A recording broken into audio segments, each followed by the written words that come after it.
plena madrugada en el departamento de Caaguazú.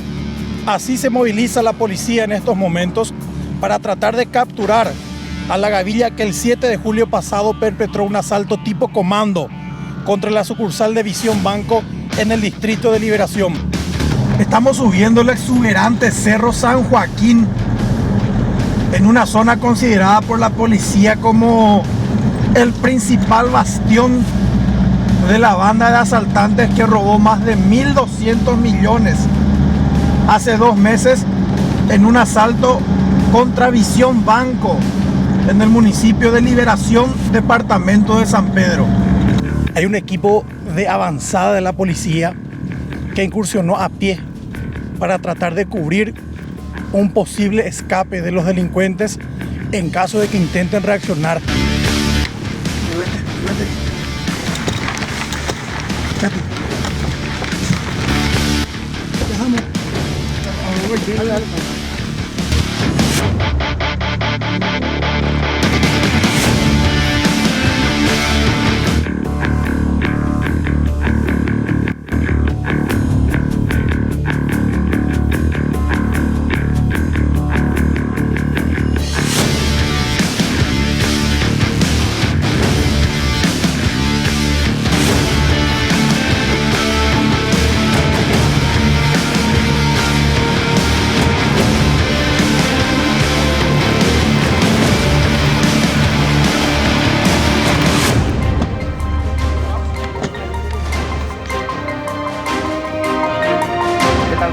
Muy buenas noches. De esta forma estábamos iniciando un nuevo programa de Crimen y Castigo y con este tema central. Y tiene que ver con la presencia de Iván Leguizamón en San Joaquín y todo el operativo policial que se realizó entre la madrugada de hoy y que se extendió hasta hace minutos nada más, porque vamos a estar detallando también eso. Recordarán el caso del Banco Visión, aquel asalto, aquella toma de esa ciudad, prácticamente la zona de Liberación, todo ese sector que anuló la eficacia policial y que costó la vida a 2 personas también, dicho sea de paso, que nada tenían que ver con el asalto. Pues bien, un operativo comando se registró hoy en el departamento de San Pedro para detener a uno de los responsables de este caso. Policía y crimen organizado se unieron para este operativo y vamos a ir hasta el departamento de San Pedro justamente con Iván Leguizamón para que nos vaya detallando los detalles de este procedimiento. ¿Qué tal, Iván? ¿Cómo te va? Muy buenas noches. Hola Osvaldo, ¿qué tal? Buenas noches ya. Un saludo a todos los televidentes de Crimen y Castigo. En realidad nos encontramos ahora mismo ya en Coronel Oviedo, la capital del departamento de Caaguazú.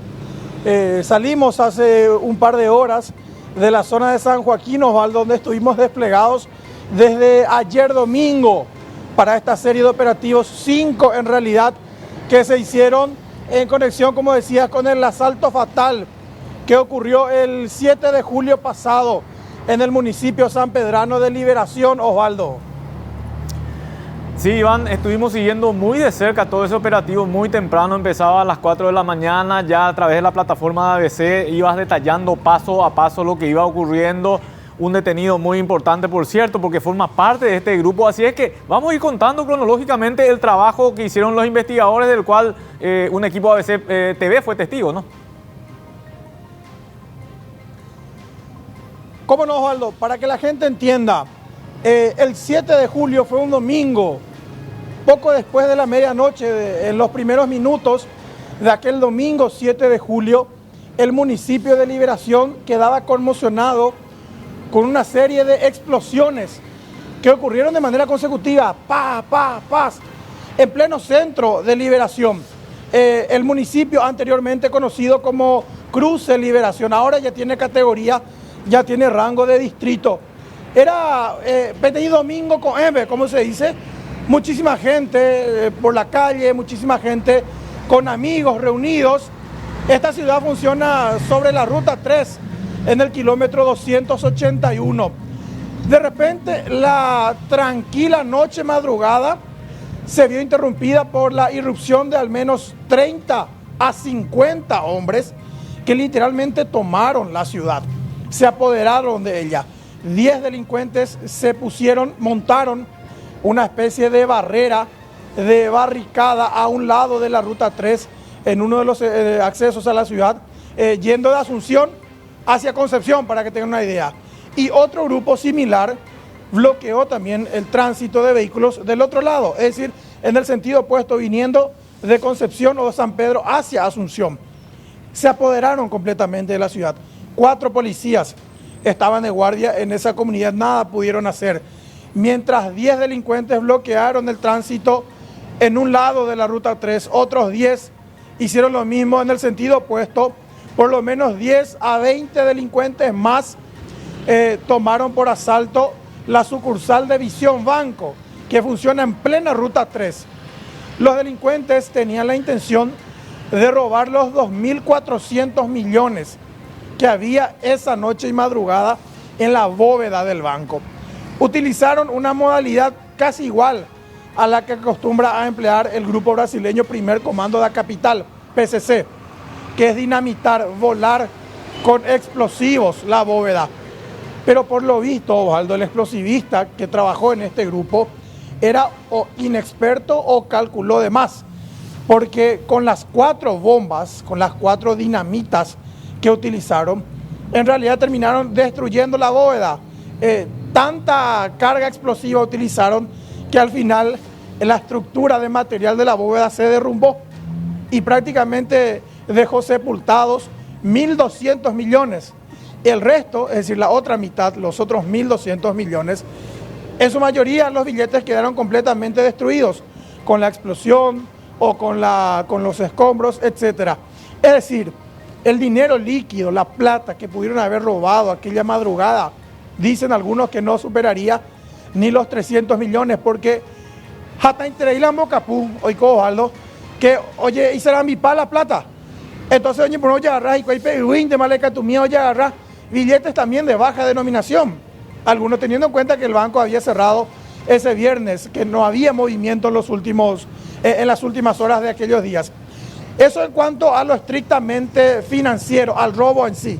Ahora, el saldo fatal, lamentablemente, como te decía, cuando se escucharon los estruendos consecutivos, toda la comunidad salió a mirar, ¿qué está pasando acá? A media cuadra del banco había un encuentro entre jóvenes, entre pendejos, estaban farreando, estaban disfrutando, y cuando se escucha la primera explosión, este grupo, Osvaldo, sale a la calle a mirar, sale a asomar a media cuadra. William Cantero era uno de ellos, tenía apenas 18 años de edad, estaba farreando con amigos, ahí domingo, apenas era la medianoche, poquitito, eran los primeros minutos en realidad de aquel domingo. Él asomó la cabeza, su error fatal fue salir a mirar así con la cabeza, como para tratar de divisar qué pasaba a unos 50 metros de donde estaban los delincuentes. En ese momento, uno de los fusileros, uno de los integrantes de la gavilla, directamente levantó su fusil M16, apuntó contra William y le disparó a una distancia de 50 metros. William cayó muerto prácticamente en el sitio, básicamente por mirón, como se dice. Resultó muerto de manera cobarde este joven de 18 años. Al otro lado de la ruta, don Aurelio Núñez, 75 años de edad, Osvaldo, una persona ya de, si se quiere decir, incluso hasta avanzada edad, seguía trabajando, era una persona fuerte, era una persona trabajadora. Estaba viniendo él de madrugada en su vehículo. Ojo, nos ve fotos de cumpleaños, al lado. Pero se encontró también con el retén y con la barrera que estaban haciendo los asaltantes. Como yo, como vos, o seguramente como cualquiera de los televidentes, se asustó. Entró en pánico, no sabía qué hacer. A ver a 10 tipos apuntándole con fusiles. Entonces don Aurelio intentó evitar ser el blanco de los criminales. Intentó retroceder, intentó escapar, hizo una maniobra. Y en ese momento también, como que, oye, pulsean ganas ese Osvaldo. Igualito, a 50 o 60 metros, y él ya en pleno desplazamiento, llovieron balas contra él. Varios proyectiles literalmente perforaron su automóvil y él también acusó varios tiros de fusil. Él sobrevivió en ese momento, fue trasladado a Asunción. Sin embargo, exactamente una semana después, el 9 de julio, se confirmaba su deceso en el hospital de traumas en la capital del país. Fueron las 2 víctimas fatales de este asalto que al final produjo más perjuicios que ganancias para estos delincuentes, Osvaldo. Asimismo, Iván, y en aquel momento nosotros decíamos, parece que fue un grupo inexperto, por lo que vos estabas comentando, por lo que vos estabas describiendo. Sin embargo, la sucesión de hechos y la sucesión de detenidos hace que no sean precisamente tan inexpertos los que cometieron y se tratan de delincuentes con antecedentes, Iván. Y aquí paso a detallar cuáles fueron los elementos que al final condujeron hacia este grupo. Primero, se recogieron las imágenes del sistema de circuito cerrado del banco. No demostraban demasiado. Cierto, los criminales actuaron algunos con cara descubierta, pero como las explosiones se iniciaron antes de que los delincuentes entraran al banco, entonces el polvo generado con la demolición, con el derrumbe, también afectó la calidad de las imágenes. Sin embargo, también hubo elementos claves que fueron ayudando a la investigación. Por ejemplo, los maleantes que ya habían matado a William, de 18, y a don Aurelio, de 75 años, después tomaron de rehén a un grupo de jóvenes que también circulaban en su vehículo. Les asaltaron, literalmente, les robaron su vehículo y escaparon en él. Ese rodado fue incendiado a unos kilómetros de la escena del tiroteo. A partir de ahí, policías del Departamento contra el Crimen Organizado empezaron a hacer la investigación, a escarbar, a seguir. Un trabajo de casi 2 meses, de mucha paciencia, de mucha dedicación. Se unieron a la pesquisa agentes de investigaciones de varios departamentos, como por ejemplo de San Pedro mismo, policías aquí de Caaguazú, tratando de colaborar para identificar a los miembros de este grupo.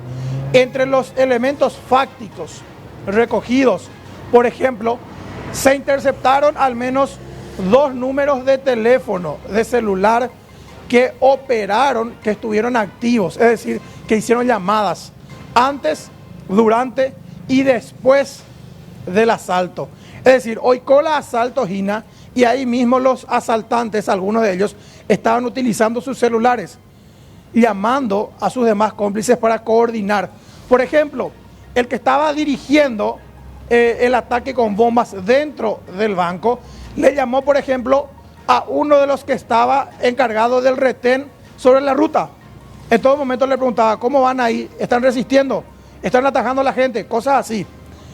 Otro de los asaltantes que estaba también dentro del banco le llamó, por ejemplo, a otro de los delincuentes que estaba del otro lado de la ruta. Lo mismo, bate coba, bebé, ñaíti imagina, no voy para la policía, pidiendo reportes a cada minuto, porque el asalto en total duró aproximadamente 1 hora y media. Pero 24 minutos intensos de tiroteo fueron los que se registraron. En ese periodo los asaltantes iban comunicándose entre ellos por celular. Después el elemento que te comenté, ese vehículo quemado y abandonado. En ese lugar, una antena de telefonía celular también captó una comunicación que resultó ser hecha con el mismo número que se hizo en el lugar del asalto. Es decir, empezaban a haber coincidencias de un mismo número de teléfono que se había usado durante el asalto en el lugar donde se abandonó un vehículo y posteriormente también cerca de otro punto de escape, porque los delincuentes en un momento dado fueron perseguidos por la policía en una de las rutas de escape, y en ese momento también, por tercera ocasión, el mismo celular aparecía conectado. Es decir, era un número que evidentemente estaba siendo utilizado por uno de los delincuentes que comandaba este asalto mortal, reitero, que ocurrió el 7 de julio pasado. Pero ¿cómo demostrar a quién pertenece ese teléfono? ¿Cómo demostrar que fulano es el que estaba usando esa línea? Bueno, al indagarse el número de teléfono, al indagarse esa línea, los investigadores, ya con supervisión de la Fiscalía, de la Unidad contra el Crimen Organizado, ahí los investigadores se percataron de que, por ejemplo, uno de los teléfonos que aparecía activamente en la escena del asalto está registrado a nombre de una tal Marisa Cano Benítez. ¿Quién es esta señora?, se preguntaban muchos. Empezaron a indagar. Marisa Cano Benítez, 42 años de edad. Resulta ser que Marisa Cano Benítez es una señora que vive en el municipio de San Joaquín. Ahí vamos aproximándonos a los procedimientos de hoy. Indagaron más sobre Marisa Cano Benítez y se percataron de que la señora había sido es suegra de Emilio Darío Riveros Espínola, un conocido de la policía que salió hace un año de prisión. Los policías creyeron que Emilio seguía preso, pero al ver que su suegra tenía un teléfono que se usó en un asalto, asumieron que podría haber sido Emilio en realidad el que operaba ese número. Pero dijeron, no, Emilio sí ya preso. Al final consultaron ante las autoridades penitenciarias y le dijeron, no, Emilio en Guayapoma un año se fue libre, solucionó su problema y salió. Porque Emilio había sido capturado en 2017 en Juan Eoleari, en el límite entre Alto Paraná y Caguazú, justamente en conexión con una seguidilla de asaltos a camiones blindados. Pero él ya estaba libre otra vez. Entonces, la posibilidad de que fuera Emilio el que estaba operando el teléfono registrado a nombre de su suegra se incrementó abismalmente. A partir de ahí se estableció un trabajo de inteligencia, fueron a monitorear la zona donde él vive o donde vivía hasta hoy en San Joaquín. Es un lugar muy difícil para entrar a investigar porque se trata de una comunidad netamente rural, campaña Uruguayteve, como se dice. De hecho, su casa funciona en medio de una especie de chacra, muy difícilmente para llegar en vehículos, fácilmente detectable una comitiva, por ejemplo, pero se siguieron uniendo los cabos. O sea, ya se tenía que el teléfono de esta señora Marisa Cano podría haber sido operado en realidad por su yerno, el también conocido asaltabancos Emilio Riveros. Emilio Riveros, a su vez también Osvaldo, es hermano de Rafael Riveros, otro conocidísimo asaltante que igualmente ya estuvo preso mucho tiempo por asaltos a camiones transportadores de caudales. Entonces, a partir de ahí se estableció como prioridad la captura de Emilio Riveros. ¿Pero qué iba a pasar? Si es que lo detenían sin evidencias, le iban a liberar de nuevo. Entonces empezaron a indagar su entorno, al grupo de personas con los cuales él frecuentaba, con los cuales él hablaba. Y entre esas conexiones, otra vez, aparecieron varios nombres conocidos de la policía. Es decir, permanentemente hablaba, por ejemplo, con fulano. Ese fulano estuvo preso por tal asalto. En otra comunicación hablaba con mengano. Ese mengano también estuvo preso por asaltos. Y los números del fulano y del mengano con los cuales hablaba permanentemente Emilio, de repente también saltaron en la misma escena del asalto en Visión Banco, en Liberación. Es decir, se trataba de un mismo grupo que, pese a que había matado a dos personas, seguía conectándose entre sí de manera fluida. Esos fueron algunos de los elementos que condujeron a los procedimientos que se planificaron y se ejecutaron aquí en esta parte del país, Osvaldo. Y vayamos entonces a los procedimientos, Iván. ¿Podemos hacer un relato cronológico de dónde se realizaron estos procedimientos, los tiempos y sobre todo los resultados? Porque tengo entendido que hasta hace un rato nada más estuvieron con esto. Sí, señor, efectivamente, anoche, medianoche en realidad, comenzó la movilización. Nosotros desde medianoche que estamos en pie detrás de la comitiva también se planificó un asalto simultáneo a 5 posibles escondites de Emilio Riveros, quien era el objetivo principal. Su casa, la de sus padres, la de su tío, la de su suegro y la de otro primo. Eran lugares en los que él permanentemente frecuentaba. Entonces se trataron de cubrir todas las posibles guaridas de Emilio Darío Riveros Espínola. Entonces a las 3 de la mañana el convoy policial partió aquí de Coronel Oviedo en un viaje de 80 kilómetros, aquí de Coronel Oviedo hacia el camino que conduce a Carayao. Luego se alcanza Simón Bolívar y en Simón Bolívar está el desvío, el cruce que entra hacia el municipio de Cecilio Báez, y de Cecilio Báez hasta San Joaquín son 20 kilómetros. Primero hay que recorrer, hay que pasar por el exuberante Cerro San Joaquín. Y a esa hora, Osvaldo, 3 de la mañana, 3:30 cuando llegamos, o sea, la espesa neblina que había, que también dificultó el trabajo. Una vez que la comitiva llegó a San Joaquín, porque eran aproximadamente 20 camionetas, reitero, se tenían que cubrir 5 casas, el grupo se dispersó. Un grupo fue a allanar la casa, como te decía, del papá, otro grupo allanó la casa de la suegra, otro grupo de los parientes, y así sucesivamente.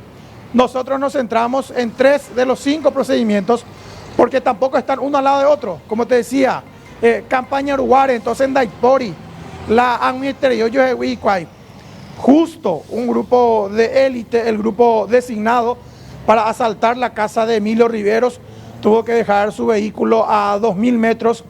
Fueron 8 fusileros de la Fuerza Táctica del Grupo Halcón de Cruz de Hierro. Es un grupo que combate en realidad al EPP. Es un grupo que está a cargo del comisario principal Crescencio Portillo. Este grupo vino exclusivamente de Cruz de Hierro Concepción para apoyar esta serie de operativos porque son tal vez los agentes de fuerza táctica más eficientes que tiene actualmente la policía, por lo menos en la zona norte del país, sin demeritar también el trabajo de los agentes de la FOPE, por ejemplo.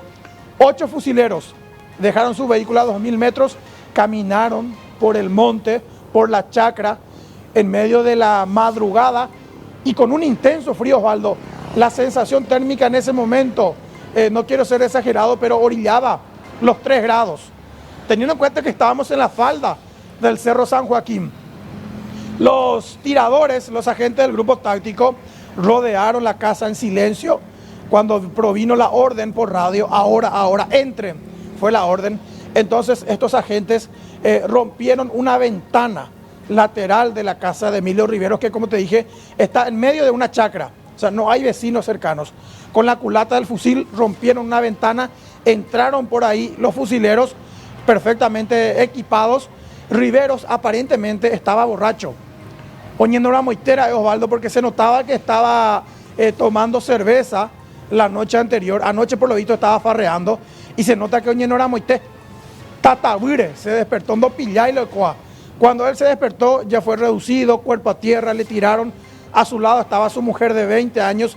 En ese momento le leyeron sus derechos y él quedó esposado.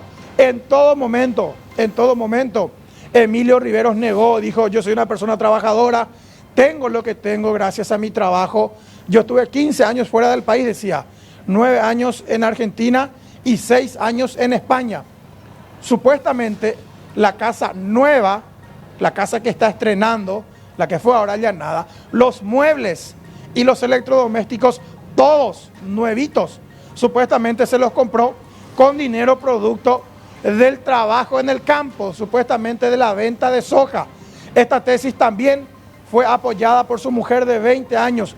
Ellos en todo momento decían ser inocentes, incluso antes de que amaneciera entramos a la casa, hablamos con él, con ella, y ellos defendían a muerte su postura. Él decía: yo no soy asaltante, no tengo nada que ver, me persiguen. Le preguntamos por su hermano, Rafael Riveros también dijo lo mismo. Mi hermano ya no hace esas cosas, mi hermano ya no es delincuente. En fin, tratando de justificar, pero al final el equipo investigador encontró un elemento clave que terminaría hundiéndolo más, Osvaldo. ¿Cuál, Iván? Un teléfono celular, Osvaldo. Un celular. El mismo aparato del cual te hablé, que se usó activamente durante el asalto a Visión Banco en Liberación. Bueno, ese mismo teléfono Emilio Riveros tenía todavía en su casa de San Joaquín, en la compañía Ñuay. Así se llama la zona en la que ocurrió hoy el operativo principal de estos 5. Ese celular fue recogido cuando los investigadores hallaron el aparato, cotejaron el número de email y efectivamente correspondía al mismo aparato desde el cual una persona que se entiende sería Emilio Riveros estuvo dirigiendo el asalto y el doble homicidio que ocurrieron en San Pedro, Osvaldo. Categórico también, Iván, lo que vos estás señalando. Yo me imagino que a esta hora Fiscalía, no sé si vos estás manejando ya la información o no, porque estás distante también y los fiscales son de Asunción. Me imagino que la Fiscalía ya habrá tomado una decisión con relación a los detenidos, en este caso, sobre todo Emilio Riveros, que está sindicado como uno de los pesos pesados de la gavilla que perpetró el asalto. Este mediodía, luego de la serie de allanamientos, pudimos hablar aquí con el fiscal Marcelo Pecci. Él fue el que encabezó el procedimiento en la casa de Riveros, porque después también estuvieron las fiscalas Alice Saprissa y María Irene Álvarez, y así como una fiscala local, Irma Llanes, se llama la otra representante del Ministerio Público, que estuvo aquí en Caguazú apoyando los procedimientos. El fiscal Pecci nos decía, en principio, ya hay elementos para sostener una imputación contra Riveros por homicidio doloso calificado y robo agravado, que son las principales figuras, los principales hechos punibles atribuidos ahora a Riveros. Seguramente también le van a meter asociación criminal, le van a meter también seguramente otros hechos punibles menores, pero los principales serían homicidio doloso calificado y robo agravado. Además de estos elementos, queda pendiente una eventual imputación por violación de la ley de armas. Y ese es otro capítulo. ¿Sabías que supuestamente este grupo, Osvaldo, tiene caletas, tiene armas y dineros enterrados, presuntamente producto de sus golpes, Osvaldo? Un poco más sobre ese grupo que quiero conocer, Iván. Roque Puiguazú, por ejemplo, el famoso Roque Puiguazú, integra este grupo. ¿Quiénes serían los otros integrantes de mayor relevancia? ¿Se conocen, se manejan ya los nombres? Sí, hay muchos. Por ejemplo, te voy a citar otro peso pesado que sigue libre. La gente puede googlear Mauricio Paniagua Medina. Es un conocidísimo asaltante. Este grupo, Osvaldo, en realidad era el que integraba la mega banda de asaltantes que dirigía Amado Ramón Benítez. Amado es tal vez el asaltante más importante que produjo nuestro país.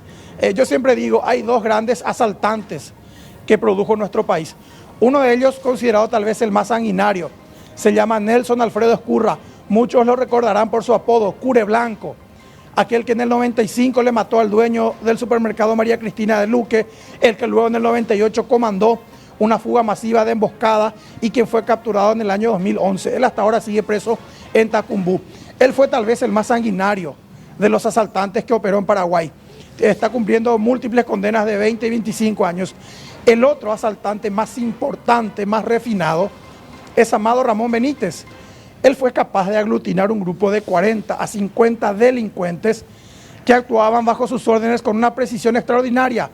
Él fue el que inició la modalidad de asaltos a blindados, estos asaltos en ruta que ocurrían. Él fue el que después migró al rubro de asaltos a cajeros automáticos, aquellos que ponían bombas. ¿Te acuerdas, Osvaldo? Eso, sí. En el año 2014 se desató una epidemia de asaltos a cajeros. Bueno, sí. Este grupo, encabezado en aquel entonces por Amado Benítez, era el que realizaba todos esos hechos. Y Emilio Riveros supuestamente integraba esa facción. ¿Cuándo se produce un quiebre en esta banda? Específicamente el 9 de junio del año 2015, cuando justamente en San Joaquín, en la misma zona donde hoy ocurrieron los allanamientos, murieron 6 integrantes de la mega banda en un enfrentamiento. La policía pilló la guarida de ellos. Fue como para capturarlos, se resistieron, se desató una balacera y murieron 6. Aquella vez Amado Benítez logró escapar. Milagrosamente logró escapar. Pero él caería preso al año siguiente, el 14 de abril del año 2016, cuando fue capturado en General Aquino, San Pedro, en una operación que comandaron el ahora comandante de la policía, coincidentemente Walter Vázquez, y el entonces jefe de robos y hurtos de la policía, el comisario principal Tomás Paredes Palma. Desde entonces esa mega banda quedó diezmada y aparecieron varios líderes emergentes. Uno de ellos precisamente sería Emilio Riveros, el detenido de hoy. El otro, por ejemplo, sería Mauricio Paniagua Medina, oriundo de Alto Paraná. Hace poquito cayeron en San Pedro también 2 asaltantes que estaban en esta nómina. Tocamos, de hecho, el material en Crimen y Castigo, aquellos que fueron descubiertos cuando iban a asaltar también un blindado. Hay una nómina de aproximadamente 20 paraguayos y brasileños que integrarían este grupo y que tendrían armas de grueso calibre todavía en su poder. Por eso, precisamente, hoy también el equipo investigador empleó detector de metales. Estos aparatitos con los que se busca a veces hasta plata wiwi. Bueno, ese aparato también fue utilizado hoy en San Joaquín en busca de las caletas. ¿Qué son las caletas? Son tambores en los cuales se esconden armas y dinero y se entierran, es decir, se guardan bajo tierra para que no puedan ser detectados. Como hay la información de que Emilio Riveros era el nuevo jefe de este grupo, se cree que él tiene escondidas las armas y que él también tiene guardado el dinero obtenido en el último golpe. Entonces por eso se utilizó un detector de metal para tratar de ubicar la caleta, pero al menos en la casa que fue allanada no se pudo detectar. Hay que tener en cuenta que se trata de una chacra de por lo menos 10 hectáreas, o sea, puede estar en cualquier punto de ese lugar, Osvaldo. Bien, Iván, estábamos acompañando con imágenes de todo el trabajo que ustedes hicieron, imágenes a la madrugada, imágenes durante el día, imágenes de la detención, siguiendo atentamente tu relato. Así es que mañana seguramente vamos a estar ampliando acá ya en estudio todo este trabajo que ustedes estuvieron realizando con mayores detalles, con nuevas informaciones probablemente, porque la investigación nos contaba a través de la producción, sí, allí en la zona siguen trabajando. Así es que te agradecemos mucho y te deseamos buen retorno y mañana nos encontramos a esta hora por acá.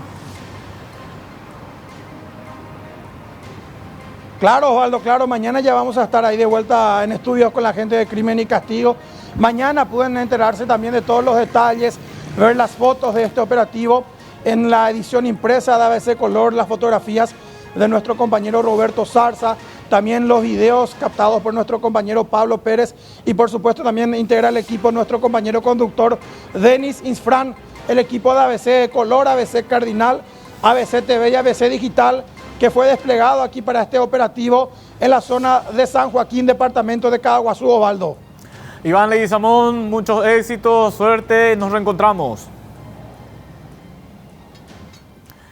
De alguna forma hay que decir que todo esto es La Caleta. Ustedes lo habrán escuchado, La Caleta, en esta serie de Pablo Escobar, empieza allá en Colombia, cuando escondían las armas y las drogas, allí bajo tierra, y empieza a hacerse famoso esa forma de ocultar de los investigadores lo que son poderosos armamentos, lo que era droga y hasta billetes de por cierto. Nosotros también replicamos esto en Paraguay. A la vuelta de la pausa vamos a estar hablando de algo que fue muy comentado este fin de semana, el accionar impune de los barra brava.